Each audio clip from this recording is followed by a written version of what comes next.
Are you ready? Yeah, I'm ready. I don't look ready? Can you make your neck longer? Oh, yeah. Can you stick it out more? That's good. Ooh. Welcome back to the Queer Collective Podcast. My name is Karbon. And I'm Emily. And what is going on, everybody? We are back. We're happy to be back. You're back. We're happy you're back.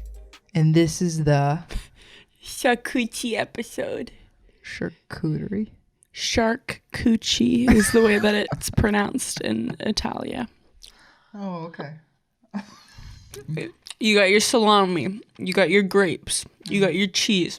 There's crackers down here. Everything that makes up a good charcuterie, we got it. We're having a good time tonight. You already know. I got my finest bucket hat on. Did you know grapes are expensive? A bag of grapes was like $8. $8? I regret buying them, but then I scanned them and it was over. I regret it. That's not worth it. What the heck? $8 is a lot. Isn't that absurd? Yeah, it should be like $3. I feel ripped off. So, Miss Karbon. Yeah. What are we talking about today? I'm so glad you asked, Miss Emily. We're What did you call Miss Emily? Miss Emily. It's okay. You can call me that. We're gonna be talking about cancel culture. Triggered. And we're going to be talking about low-key, but not that much, where it came from, because I didn't dive that deep. Do you know? Yeah. Okay. And She did research. Yeah, a little bit. And, you know, where is it now? What's the good that comes from it? What's the bad that comes from it? If any of that comes from it. And then what our closing remarks are, aka our conclusions. So we're going to be bringing up specific examples. We're going to be bringing up how it shows up in our lives and what the heck needs to change. Yeah. And we're going to debate each other and get in a really aggressive fight because I woke up this morning and I chose aggression. Yeah, we're going to fight Just kidding. fist in hand to the death on whatever we disagree on, because that's what people in the cancel culture do. Okay, so by now, we've all heard of cancel culture. It exists. We're in it. It's everywhere. It shows up. We're all familiar with it. So where did it come from? So Where did it go? Cotton Eye Joe. So from my understanding, and keep in mind, the majority of my research was really just listening to other podcasts so that I could form like, an idea, and then we get on to the real stuff, which is my opinion. And so where it came from is essentially Twitter. Yeah. And this was like years and years and years ago, back when it wasn't like popular yet. Cancel culture at first, from my understanding at least, and you guys can let me know if I'm wrong in the comments, but from my understanding, it started off as a joke on Twitter. So for example, say that you were giving like a haul review or something like that, you know, the trendy things that people do. Yeah. It would be like, oh, this espresso machine, you try to make an espresso, maybe it doesn't work, and you're like, okay, we're canceling that espresso machine is canceled, moving on. So it started off as a little bit of a joke. Okay. Then it got serious when like Taylor Swift was getting canceled and people were starting like hashtag cancel Taylor Swift or hashtag like Taylor Swift is over party, that kind of stuff. You remember those days where they would have like whoever is over party? Yeah, I think that still happens. It still happens. It's just people are over parties, hashtag. And then it got like more serious as a way to kind of keep people accountable, call them out on their BS. And then it just got excessive, extreme, like all trends do. And it got to be to the point where it is now, which in my opinion is too much, but we'll get into that. Yeah. And now there's this like, especially in America in particular, but in Canada as well, honestly, there's this like left and the right battle of like, oh, cancel culture is bad. And then political correctness is bad. And like this woke culture has everyone brainwashed, blah, blah, blah. So then, you know, when people take things to extremes, the opposing side, air quotes, you could say, tend to match that energy. Yes, match that energy, but also be like, okay, this person from this group said this, therefore the whole group is like that. Right. That's a little bit about where it comes from. Yeah. But the meat and the potatoes that I want to get into in this podcast is not about where it comes from, but rather where it is now. What are the goods and the bads from it? So we've seen many examples lately pop up in the news or, you know, on social media or whatever. And some of the things that I've seen are like, for example, Dr. Seuss books being canceled. AKA the printing company decided to stop printing it due to That like annoys me. racist like characters in it and racist like sketches in it. Yeah. The Looney Tunes, I believe it is, the skunk. What's that guy's name? That little skunk. Pepe Le Pew. Pepe. So being like a, you know, a creep, a predator kind of skunk, and then, you know, them cutting out that scene because it's like, you know, too insensitive or something like that. And we've seen things like James Charles, you know, he's been canceled so many times. Shane Dawson, canceled countless times. Yeah. David Dobrik recently, getting a cancel party or whatever. So there's many examples that we see popping up pretty much daily. Yeah. So I kind of want to get your take on it. What is, in your opinion, from what you've seen, the good or the pros that come from cancel culture? Thank you for asking me that question, Karbon. Oh, you're welcome. I feel like I'm getting interviewed on a talk show. It's a very professional monologue. I honestly, like, overall, I feel good about cancel culture.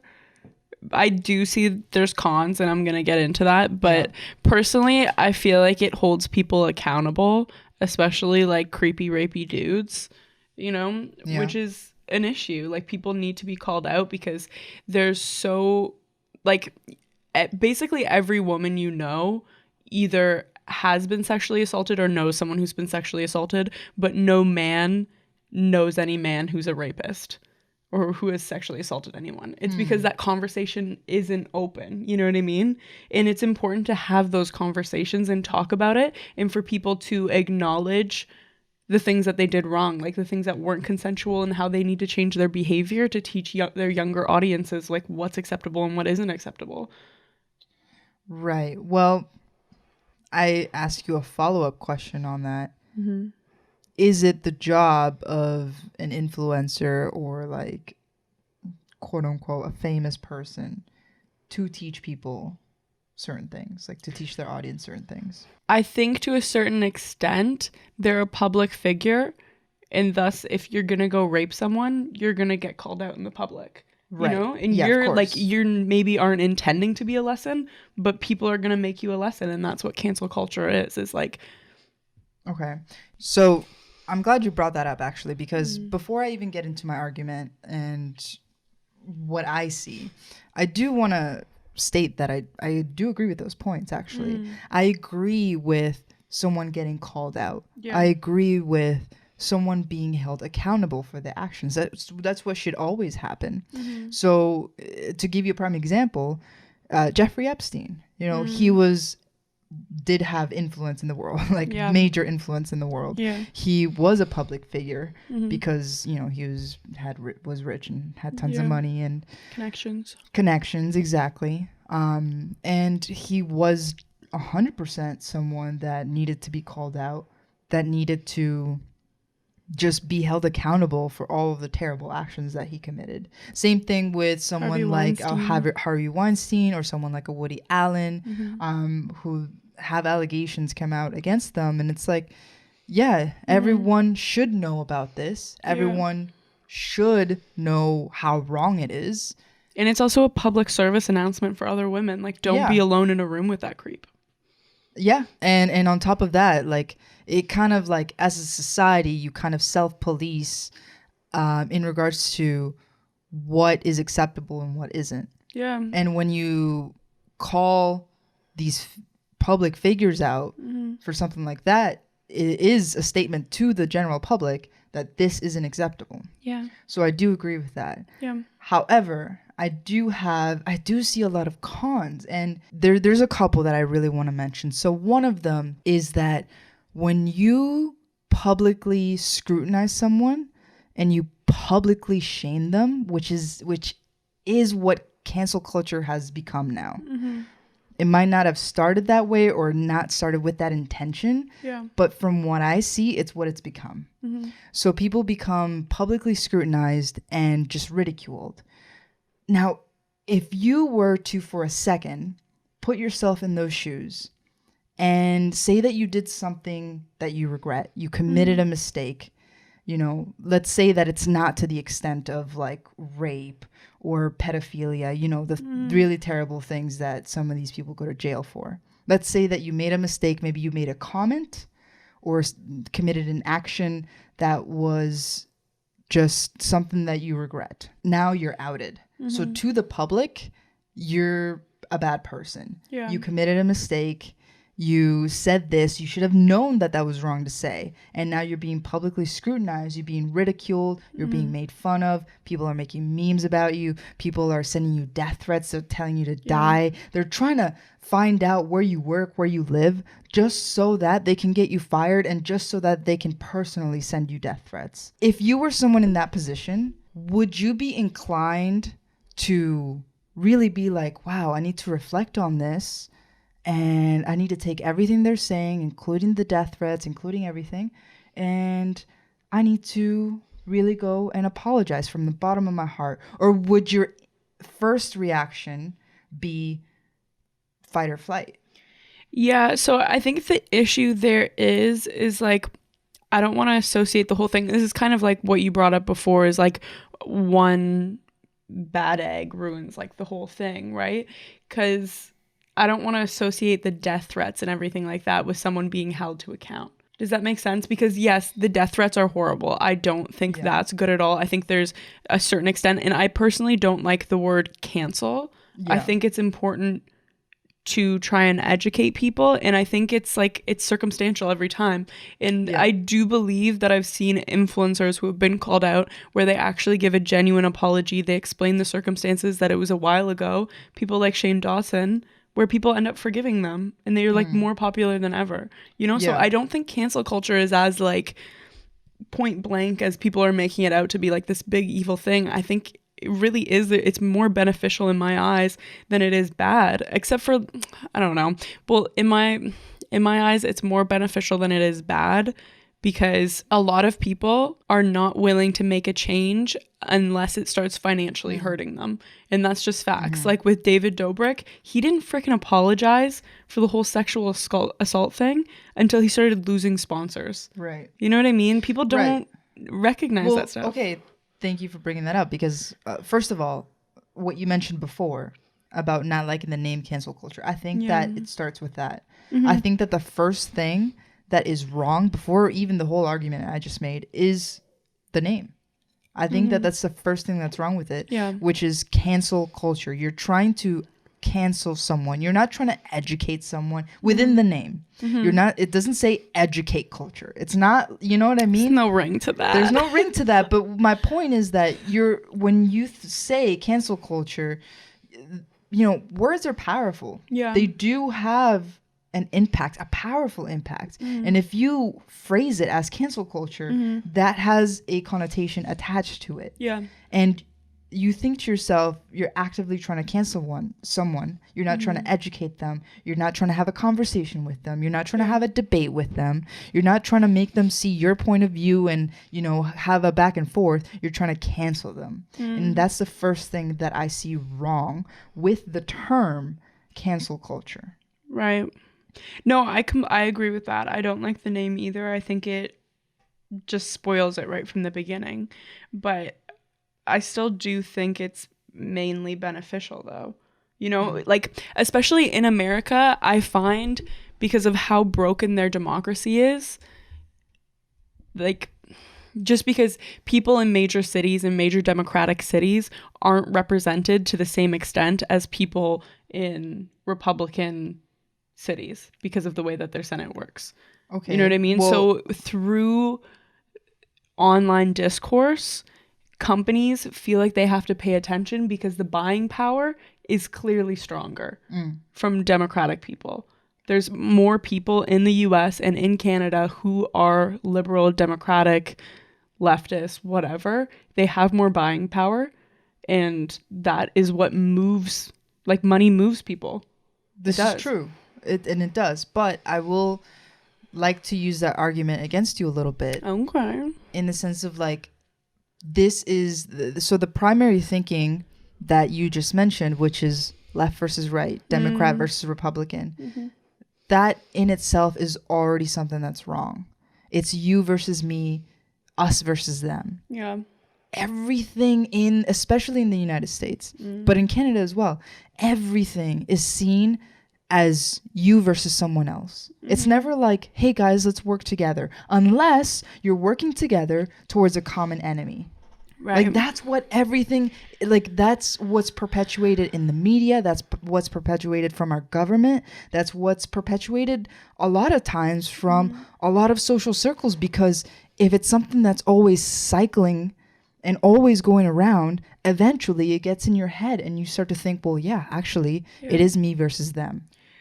Well, I agree with you, and I've been trying to break it down in my mind. I've literally been like listening to psychologist podcasts about being able to talk to people on opposite sides of the political spectrum than you. Right. I feel so much anger towards Republicans and conservatives. Well, that's what I mean, though. That's the point that I'm trying to bring. No, but it's not because of cancel culture. Like, it's on a fundamental level as a woman and as a queer person, and them not seeing me as an equal human being and not thinking that I deserve an equal amount of rights as them. Like, it boils my blood and it upsets me so much that I don't respect them. Okay.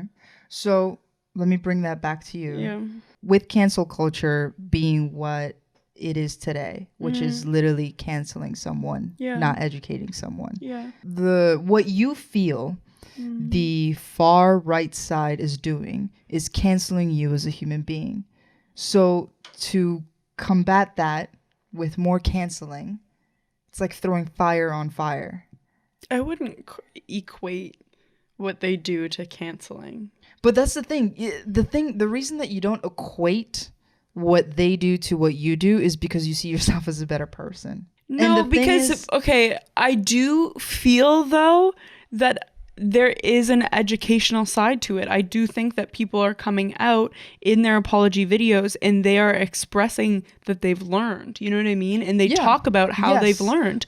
And those are the people who are like welcomed back in because they took the time to educate. But the thing was, the problem with it is not that they've learned, because I think that's wonderful. I think it's great when someone can learn. The problem is that majority of the time, I'm not saying this is every single time, because there are educational pieces in this, but majority of the time, especially when it comes to a public figure, they are first ridiculed, shunned out, alienated, dissed, like just spit upon and cast out completely, and saying, you better go learn your lesson, but we're not going to teach you. You got to go search for that lesson. And maybe they're around people that don't teach them those lessons. Like, I can not guarantee you, but I'm like, there's a high percentage of a chance that they are not around people that can teach them those lessons, because if they were, they wouldn't have done it to begin with. Yeah. So now they have to exert. Their first thing is to not, react to that fight or flight. If someone's ridiculing me, if someone's shaming me, if someone's publicly scrutinizing me, my instinctual reaction, likely, I would like to think that I'm better than it, but who knows? My instinctual reaction might not be to be calm and give like a nice calm response. It might be to either get the hell out, flight, or to defend myself, which is fight, right? It usually isn't like, okay, let me really reflect on this and give a nice calm response. Yeah. Usually time goes by and that person has to exert now a second layer of energy to go and learn the things that people were scrutinizing them about without teaching them about, and then they have to go learn on their own, and then they have to come back and be like, this is what I learned, this is what I'm sorry for. And then the group is like, all right, we'll take you back in. But the group never educated them A lot of the time. I'm not saying every time, but a lot of the time. Yeah, that's kind of where it gets into whose job is it to educate this person, you know? Yes. And it's like... So this is a great point that you brought up, because I actually had this conversation with my sister as well. Okay. In terms of cancel culture. She feels very strongly, and not to call you out, but she feels very strongly that it's, for example, if someone made a racist comment, it's not the job of a black person to go and educate that racist person. Completely agree. It's right? Exhausting. However, if you're going to be an ally, is it not then your job to educate that person? If I am an ally to the Black Lives Matter movement, is it not my job to defend that black person, but also educate that potentially white supremacist on why it hurts their feelings? Because they've already been through it. They've already been, you know, publicly shamed and scrutinized and felt made to feel worthless. So I'm not going to expect them to, you know, be like, all right, guys, like we can do this. We're all in this together. No, I'm going to like go and do it for them. Here's my take on that. So yes, completely agree. It's not the job of the marginalized or oppressed person to educate someone else on their rights. That's exhausting, emotionally draining, and it's completely unfair. Yeah. So it should be allies. But that's where it's like an interesting question to me, because if you are taking on the role as an ally to educate every single racist person on the internet, that's impossible, emotionally draining, 100%. Not worth your time, you know? 100%. It's not worth your time. I agree that it's exhausting, but like, give me a sec. But okay, I'll let you complete. But I do think it is your job in person to call out the people who you hear being racist around you, to educate the people who are around you. You know, because that is something that you can do. That's something meaningful that you can do. And if you're in a position like you and I, where you're able to make videos and to share messages that way, then it is your role as well. Like as a public figure, it is your role to do that. So, yeah. So that's kind of where I stand with that. But yeah, I think it is someone's job though to go out and self-educate, especially if you're in a position of privilege. You know, but like the thing is, but the argument that I bring to you is not to like, okay, I'm not trying to sympathize with like, for example, white supremacists or anything like that. I'm not trying to sympathize, but the thing is that nobody is born racist. Nobody is born totally homophobic. Agree. Nobody's born like all of these different things. Like they are taught that. They are nurtured into that. So if you as a person are nurtured for, say, 22 years of your life to be either racist or homophobic or all of the above. And all of a sudden you're being told, well, that's not right. Because of your upbringing, you're not going to automatically think, maybe I should think about it. You're going to be like, okay, well, what did my parents teach me? What did my society teach me? What did my community teach me? And that's the problem.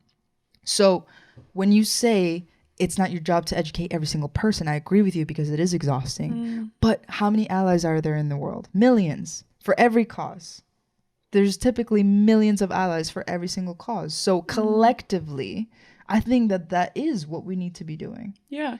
And I think honestly, providing easy shareable resources is really fantastic, where it's like, hey, check out this. Yeah. You know, because like it's so draining as someone who has been there and tried to do it. It is so draining to just have those like freaking Facebook back and forth messages. Yeah, of course. And with someone, it ruins your whole day. And you probably won't get anywhere with that. No, you don't. Yeah. It's either a face-to-face, in-person conversation where both parties show up, respect each other, willing to learn, willing to have a conversation, even if you end up just not agreeing at the end. But when it comes to like, you know, Facebook rants or like fights over Twitter or whatever, you're likely like nobody wins those. You know, everybody just ends up more frustrated. And it's because it's the internet. You can say anything you want without having to face that person. Yeah. And I think that's another key factor that contributes to cancel culture being as toxic as it is now. Because, you know, somebody within cancel culture can have the best of intentions, but because nobody's defined, nobody has stepped up and defined, this is what cancel culture is, use it like this. It's just kind of like everybody's guessing. Yeah. And that's another issue. Mm-hmm. You know, that's something that creates a con, because it doesn't, the term cancel itself just doesn't allow room for conversation. It doesn't allow room for learning.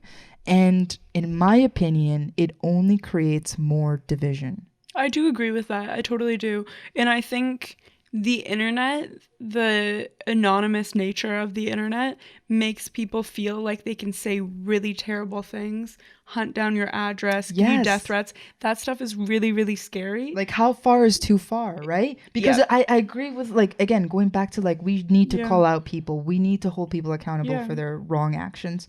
How far is too far? Some people take it extremely far. Yeah, I think it is circumstantial, to be totally honest with you. It depends on what someone's done. But I think if you see someone saying something homophobic online, it's just a matter of responding maybe like privately first, you know, and messaging them kindly and being like, hey, noticed you said this.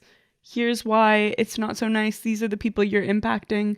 Maybe it would be good to choose a different word next time. And if they don't respond to that, maybe you do publicly reshare it or like retweet it or whatever and say something. What's it called when you tweet something? Mention? Retweet? It's called a quote tweet. You quote a tweet. Got it. Maybe we should use Twitter. Yeah, I just don't have that much to say. We have a lot Meanwhile, to say, I'm here on a podcast. Okay. I kind of want to bring it to something that I think might be a deeper issue, and that cancel culture, in my opinion, is not something new in terms of system. Okay. I think it's just a new name for an existing system, which is, in my opinion, the American prison system. So interesting. Hear me out on this. I'm listening. Thank you. So if we think about how America, and Canada for that matter, governs a body of people, right? If you think about who goes to jail and what happens in jail, if you commit a crime, if you do something wrong, something that as a society we have deemed this is not appropriate or this is not correct, and you go to jail for it. And I'm not claiming to know what it takes to do something that is enough for you to go to jail. Like, I don't know what goes on mentally for someone to commit a crime. Maybe it is that they have mental health issues. Maybe it is that necessity. Maybe it's a necessity. Maybe it's that they feel that they have no other choice. Yeah. But that's not the point. The point is that if you commit a crime, intent or no intent, straight to jail. You go right to jail. I'm just kidding. Just right to jail. No, but for real, you go right to jail. And what happens in jail?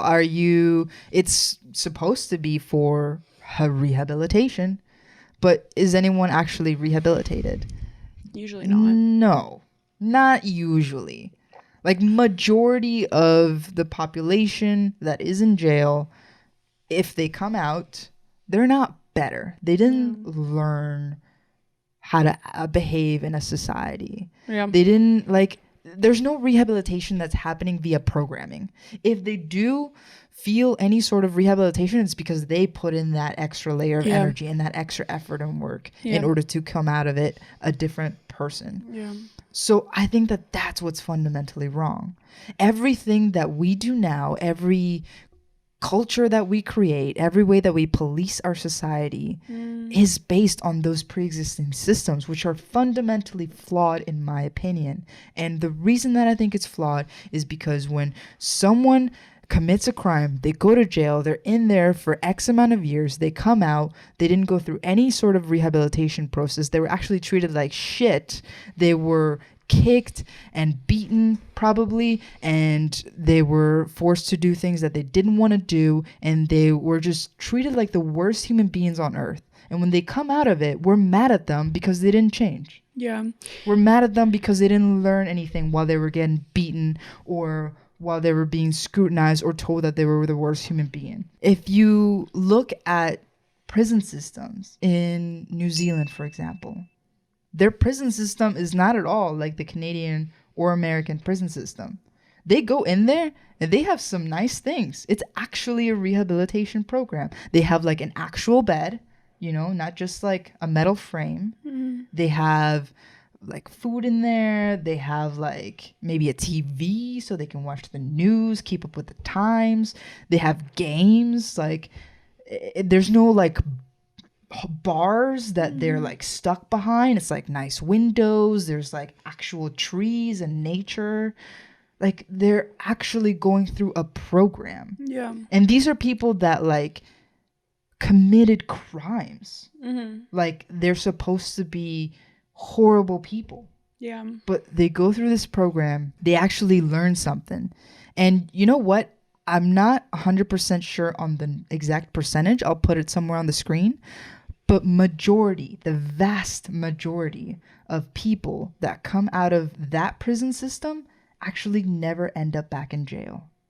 Whereas in the States or in Canada, you come out of it, you have nothing. Yeah. You have nothing. You have a terrible reputation. Nobody will give you a job. What else are you going to do? Are you going to go back to stealing? Or are you just going to accept that nobody will hire you? Yeah. How are you going to survive? How are you going to live? Did the government give you money? No. Did they teach you how to get a job? No. So what do? You go back to your old habits. Yeah. Yeah. So how are you connecting that to cancel culture? Because that's how we treat people in cancel culture. We exile them. We cast them out. We treat them as like the worst people, and then we're mad at them when they come back and they haven't learned anything yet. You know, like, yes, they have more access to resources considering they're not in jail. Yeah. But it's the same structure that we try to implement that already we know doesn't work. Yeah. I think where it differs for me, I see your comparison, and I think it's interesting. Your comparison. But kind of what was coming to mind for me when I was hearing that was the way that I see it and the way that I kind of compare it to the prison system is through cancel culture, or whatever you want to call it. I kind of hate saying that after we had discussed it. Yeah. But through cancel culture, it's kind of society's way of regulating people who the justice system, I don't know how to say this. Slide because they have power and influence. Exactly, yes. And especially in rape situations, it is so hard to put someone behind bars. Yeah, which is messed because up. It's all like there's no clean cut evidence in that case. You know what I mean? Oftentimes there's no clean cut evidence, especially when it's like an issue of consent. There's no evidence oftentimes. Yeah. So through like public opinion online, you are able to regulate it, and these people finally are being held accountable. Yeah. You know, and like that is a lesson for other people, and to me that's really, really important. And I think a big difference too is people who are going into prison are oftentimes in poverty. Oftentimes their only option is to steal because the government has already just left them. Yeah. You know, they don't care about them. But a lot of the times the people who are being canceled, they're very rich celebrities, and they have access to this knowledge. They are very well educated oftentimes, and they know how to go seek out this information. So that's where I see a really big difference there.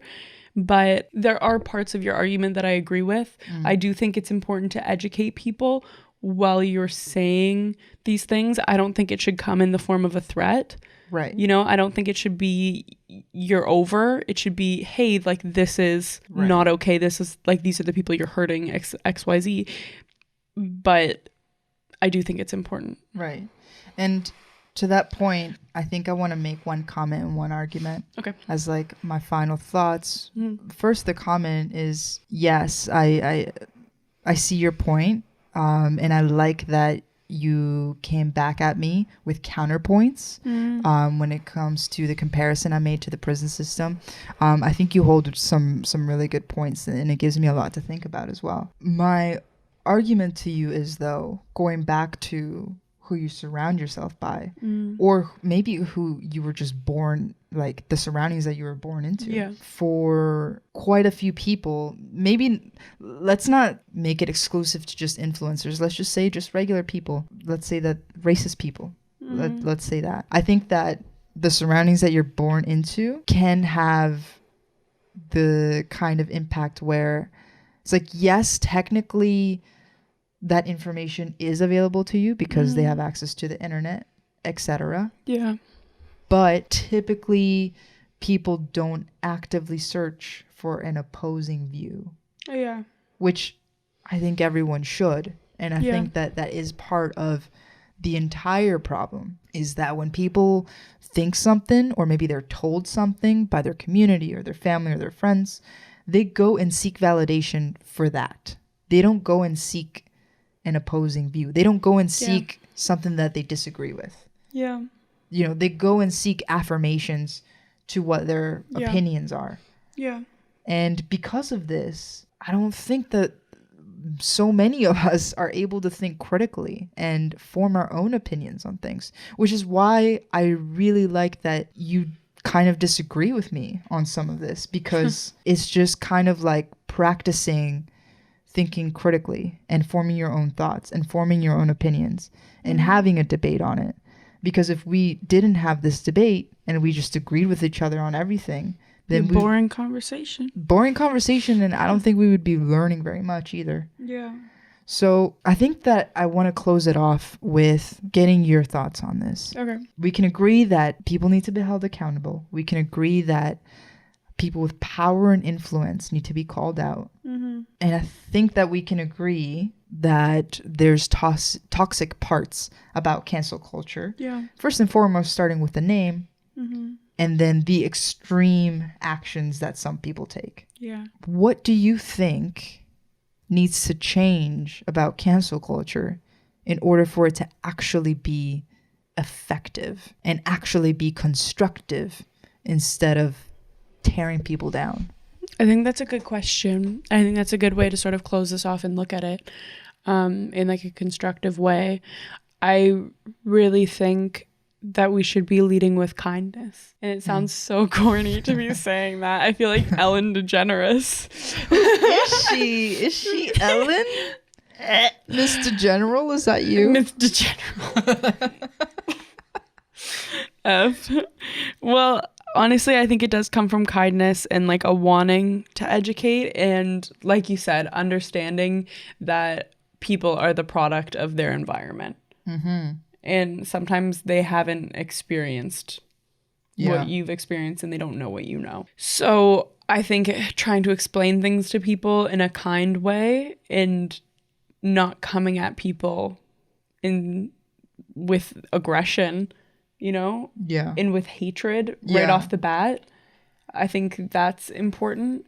And one thing that I really did take away from this, of what you were saying that I didn't really think about before, is how scary it is to be on the other end of it. Mm-hmm. I can imagine feeling like you're suddenly losing everything because of one thing you said or did. Yeah. You know, it being sudden and totally frightening, especially with like death threats and everything. So I think understanding someone's position on that side, while you do see them as like evil and horrible for what they said or did, because I can relate to that feeling, it's important to be kind for that reason, because I don't think it's a healthy way to do anything, to be attacking people, because people just are not going to be receptive to that. I 100% agree with everything you just said. And yeah, whatever, it sounds corny, but who cares? Like, we should lead with kindness. Like, why would you lead with aggression and hate?